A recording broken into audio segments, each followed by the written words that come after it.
ബാനർജി ഞാൻ വരുന്നു sir. Sir ആരാ ഈ ഫോട്ടോ ഇവിടെ തൂക്കിയത്? അറിയില്ല സാർ, എനിക്കറിയില്ല. പറയാൻ ഈ ഫോട്ടോ ഇവിടെ തൂക്കിയത് ആരാണെന്ന് പറഞ്ഞില്ലെങ്കിൽ ഞാനാ. എന്തിനാ തൂക്കിയേ? അങ്കിളിന് അവനോടുള്ള ദേഷ്യം പോയോ ഇല്ലെന്ന് അറിയാൻ വേണ്ടിയാ തൂക്കിയത്. എങ്ങനെ പോവും? ഈ ആയുസിൽ അവനോടൊരു ദേഷ്യം പോവില്ല. അവനൊരു കൊലയാളിയാണെന്ന് അറിയില്ല നിനക്ക്. ഒരിക്കലും അവനോട് ക്ഷമിക്കില്ലേ?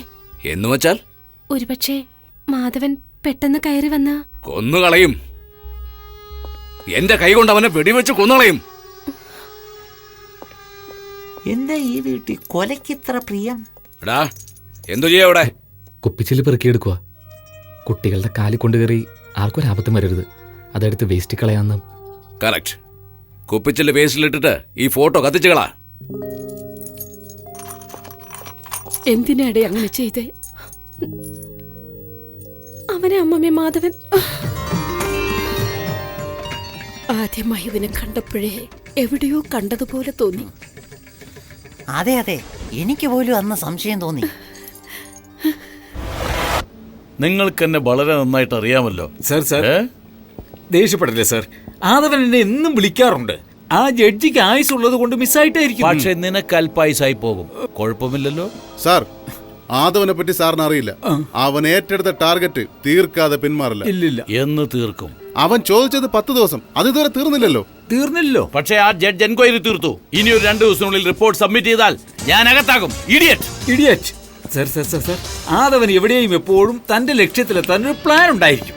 അത് കാരണമാ ഓരോ ഇടത്തും ഓരോ ഗെറ്റപ്പിൽ പോയി നാടകം കളിച്ച് ആരും അറിയാതെ കാര്യം നടത്തും. എന്നെ വിശ്വസിക്ക്, 2 ദിവസം കൊണ്ട് അവൻ ലക്ഷ്യം കണ്ടിരിക്കും.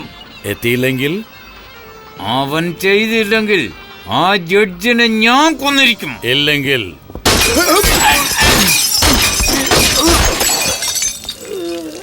only 2 days.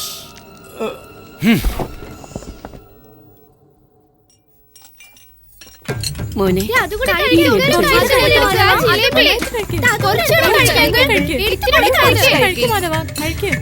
എല്ലാം കഴിക്കണം കേട്ടോ. ഡാലിയ കഴിച്ചെന്ന് മതി, നിർത്ത്. വയറുവേദന എടുക്കും. ഏയ്, എന്താ അമ്മേ? അമ്മേ എന്തിനാ എന്നെ അടിച്ചപ്പോ? അവനെ അളിയാന്ന് വിളിച്ചതിന്. അമ്മേ, പെങ്ങളെ കെട്ടാൻ പോകുന്നവരെ ഞങ്ങളുടെ നാട്ടിൽ അളിയാന്നാ വിളിക്കുന്നേ. അവനെന്തിനാ നിന്റെ പെങ്ങളെ കെട്ടുന്നത്? പിന്നെ ആരെ? അതാ എന്റെ കൊച്ചുമോളെ കെട്ടാൻ പോകുന്നു.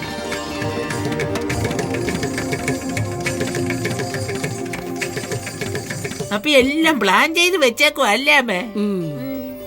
എന്തൊക്കെയായാലും എന്റെ മച്ചാനെ അടിക്കരുതായിരുന്നു. ഇതെന്തിനാ? മച്ചാൻ ഇല്ലായിരുന്നെങ്കിൽ എനിക്ക് വീട്ടിൽ വരാൻ പറ്റില്ലായിരുന്നല്ലോ. ബാനർജി അപ്പോഴൊന്നും അവനെ കൂട്ടിക്കൊണ്ടുവരാതെ കൽക്കട്ടയിലേക്ക് ഉണ്ടെന്നല്ലോ, അതെന്താ? മച്ചാനാ പറഞ്ഞത്. എന്തെന്നാ? നിന്റെ അച്ഛന്റെ ദേഷ്യം കുറച്ചെങ്കിലും കുറഞ്ഞാലേ അവിടേക്ക് കൂട്ടിക്കൊണ്ടുപോകാൻ പറ്റുമെന്ന് പറഞ്ഞില്ലേ?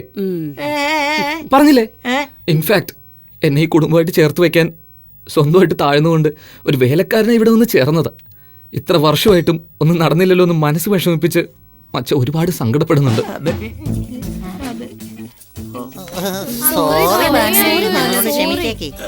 എന്തിനാ ഇതൊക്കെ?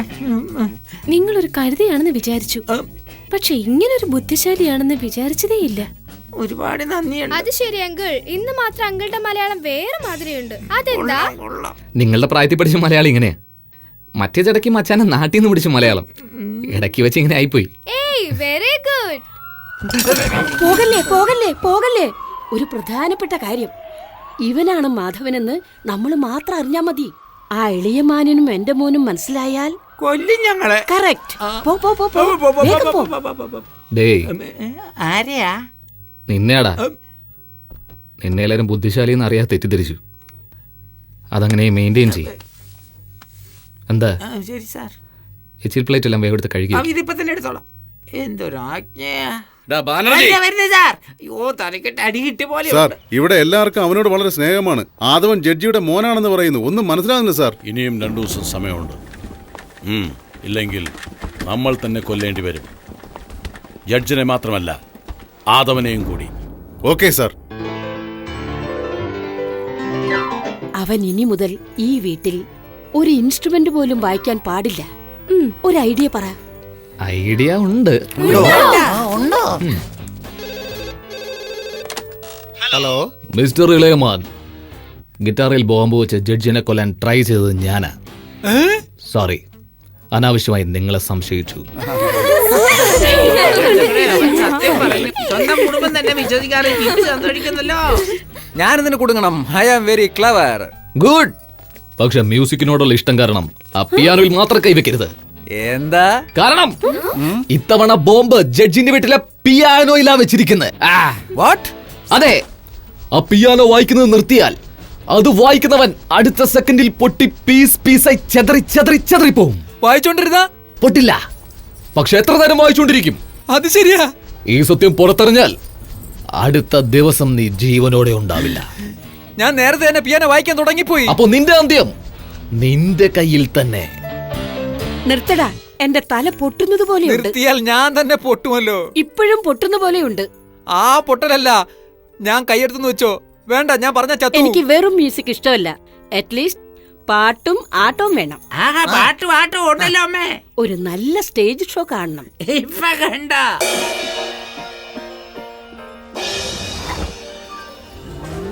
സൂപ്പർ. ഓക്കേ, രാജാറാണിയൊക്കെ എവിടെ? അയ്യോ, എനിക്ക് ഐഡിയ മാത്രം അറിയില്ല, അഭിനയിക്കാനൊന്നും അറിയില്ല. എന്നെ വിട് വിട്.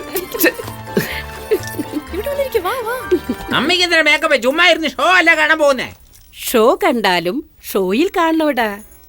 അതെ അമ്മേ, ആ ലിപ്സ്റ്റിക് നസീറിന്റെ കാലത്ത് വാങ്ങിയതാണോ? അതെ. അവരും പോയി കഴിഞ്ഞു.